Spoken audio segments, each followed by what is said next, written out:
اردو دنیا کے ناظرین، نئی ویڈیو میں خوش آمدید۔ ناظرین، محسن پاکستان، فخر پاکستان، پاکستان کا دفاع ناقابل تسخیر بنانے والے قوم کے ہیرو ڈاکٹر عبدالقدیر خان گزشتہ روز اپنے خالق حقیقی سے جا ملے۔ ڈاکٹر عبدالقدیر خان کی اس ملک اور قوم کے لیے خدمات کو رہتی دنیا تک یاد رکھا جائے گا۔ ڈاکٹر عبدالقدیر خان کو گزشتہ روز پھیپھڑوں میں تکلیف کے باعث ہسپتال منتقل کیا گیا تھا اور خالق حقیقی سے جا ملے۔ تاہم آج کی زیر نظر ویڈیو میں ہم اپنے قومی ہیرو کی زندگی پر تفصیلی نظر ڈالیں گے اور اپنے ناظرین کو بتائیں گے کہ ڈاکٹر عبدالقدیر خان نے اس وطن عزیز کے لیے کون کون سے کارنامے سر انجام دیے، کیسے انہوں نے سابق وزیر اعظم ذوالفقار علی بھٹو کو پاکستان کو جوہری طاقت بنانے کی پیشکش کی، انہیں کن مشکلات کا سامنا رہا اور کیسے وہ اپنی اس تاریخی مشن میں کامیاب ہوئے۔ ویڈیو میں یہ بھی بتائیں گے کہ ڈاکٹر عبدالقدیر خان نے اس قوم کی خاطر کون کون سی قربانیاں دی اور کیسے اتنے سال اپنے ناکردہ گناہوں کی سزا کاٹتے ہوئے قید و بند کی زندگی گزاری، جبکہ ویڈیو میں ہم اپنے ناظرین کو محسن پاکستان کی آخری وصیت سے بھی آگاہ کریں گے۔ تمام حقائق جاننے کے لیے ویڈیو کو آخر تک لازمی دیکھیں۔ ویڈیو میں آگے بڑھنے سے پہلے ناظرین، آپ سے بھرپور گزارش ہے کہ ویڈیو کے بارے میں آپ کی جو بھی رائے ہو وہ ہمیں کمنٹ کے ذریعے آگاہ ضرور کیا کریں، اور اگر آپ نے ہمارا چینل اردو دنیا ابھی تک سبسکرائب نہیں کیا تو جلدی سے سبسکرائب کریں، گھنٹی کے بٹن کو بھی ضرور دبائیں۔ ناظرین، پوری دنیا کو ورطہ حیرت میں ڈالنے والے مایہ ناز جوہری سائنسدان ڈاکٹر عبدالقدیر خان کو کل صبح 6 بجے کے قریب آرل ہسپتال لایا گیا تھا، جہاں ان کی طبیعت بہت زیادہ خراب ہو گئی تھی۔ ڈاکٹروں نے ایٹمی سائنسدان کو بچانے کی پوری کوشش کی، تاہم صبح 7:04 پر وہ دار فانی سے کوچ کر گئے۔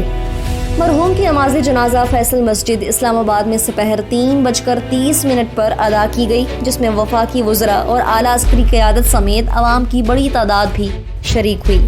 بعد ازاں انہیں H8 کے قبرستان میں مکمل سرکاری اعزاز کے ساتھ سپرد خاک کیا گیا۔ ناظرین، محسن پاکستان ڈاکٹر عبدالقدیر خان 1 اپریل 1936 کو بھارتی شہر بھوپال میں پیدا ہوئے۔ بعد ازاں دنیا انہیں ایٹمی سائنسدان، اسلامی ہیرو اور دیگر القابات سے یاد کرتی ہے۔ محسن پاکستان اور اسلامی ہیرو کہلائے جانے والے عبدالقدیر خان 16 برس کی عمر میں اپنے اہل خانہ کے ہمراہ 1952 میں بھوپال سے ہجرت کر کے کراچی پہنچے۔ آپ کے والد عبدالغفور ایک اسکول ٹیچر تھے جو وزارت تعلیم میں بھی اپنی خدمات انجام دے چکے تھے، جبکہ والدہ زلیخا گھریلو اور انتہائی مذہبی سوچ کی حامل تھیں۔ ڈاکٹر عبدالقدیر خان نے ہالینڈ میں قیام کے دوران ان مقامی خاتون سے شادی کی جو بعد ازاں ہنی خان کے نام سے جانی گئیں۔ ہنی خان سے ڈاکٹر عبدالقدیر خان کی 2 بیٹیاں ہیں، بڑی بیٹی ڈاکٹر دینا خان اور جبکہ چھوٹی صاحبزادی کا نام عائشہ خان ہے۔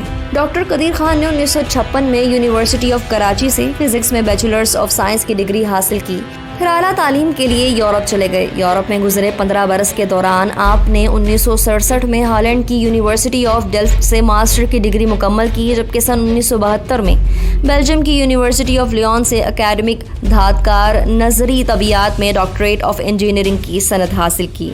ڈاکٹر عبدالقدیر خان نے 31 مئی 1976 کو اس وقت کے وزیر اعظم ذوالفقار علی بھٹو کی دعوت پر انجینئرنگ ریسرچ لیبارٹریز میں پاکستان کو ایٹمی طاقت بنانے پر کام شروع کیا۔ 1984 میں ایٹامک ڈیوائس بنانے میں کامیاب ہوئے۔ بعد ازاں صدر ضیاء الحق نے اس ریسرچ سینٹر کا نام تبدیل کر کے doctor AQ Khan research centre کر دیا تھا۔ محسن پاکستان نے 8 سال کی قلیل مدت میں ایٹمی پلانٹ نصب کر کے ساری دنیا کو حیرت زدہ کر دیا تھا، اور دنیا کی حیرت میں مزید اضافہ اس وقت ہوا جب 1998 میں وزیر اعظم نواز شریف کی اجازت سے بلوچستان کے شہر چاگی میں کامیاب ایٹمی تجربات کیے۔ پاکستان میں یورینیم کی افزودگی میں نمایاں مقام رکھنے والے AQ خان ریسرچ سینٹر نے ڈاکٹر عبدالقدیر خان کی زیر نگرانی گوری میزائل سمیت کئی چھوٹے بڑے جنگی آلات سے پاک فوج کو لیس کیا ہے۔ ڈاکٹر عبدالقدیر خان کی خدمات کا اعتراف کرتے ہوئے حکومت پاکستان کی جانب سے انہیں 1989 میں ہلال امتیاز سے نوازا گیا۔ آپ واحد پاکستانی شہری ہیں جنہیں 2 مرتبہ پاکستان کے سب سے بڑے سول اعزاز نشان امتیاز سے نوازا گیا۔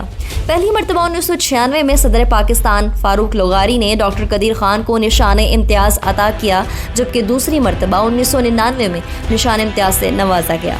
اس کے علاوہ ڈاکٹر عبدالقدیر خان کو وقت بوقت 13 طلائی تمغے ملے۔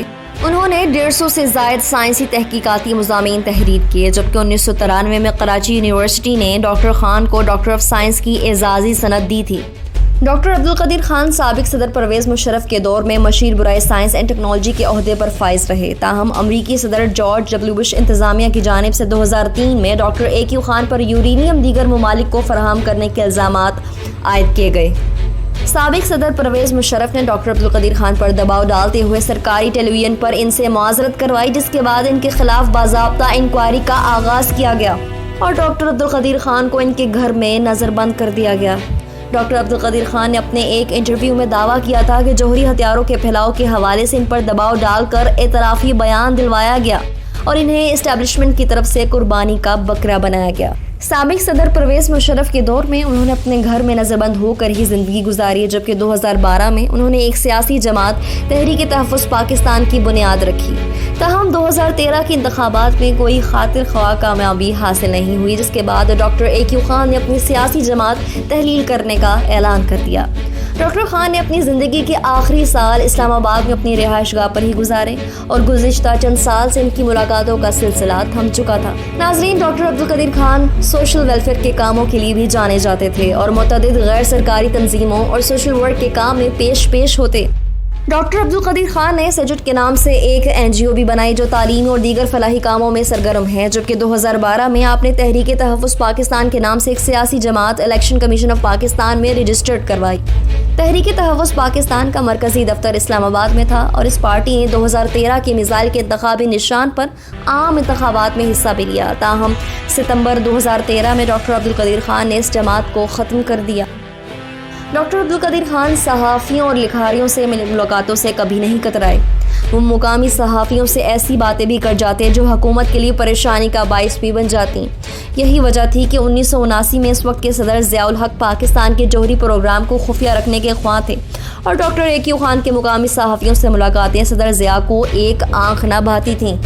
ناظرین، محسن پاکستان نے اپنی زندگی کے آخری 2 اشرے انتہائی مشکل میں گزارے۔ وہ سن 2006 سے کینسر جیسے موذی مرض میں مبتلا تھے، تاہم نظر بندی کے دوران وہ قید تنہائی کا شکار رہے، جبکہ وہ زندگی کے آخری ایام میں کافی رنجیدہ نظر آتے تھے، جس کا اظہار ان کے خط میں بھی نظر آتا ہے جو انہوں نے 4 اکتوبر کو سندھ کے وزیر اعلیٰ سید مراد علی شاہ کو لکھا تھا۔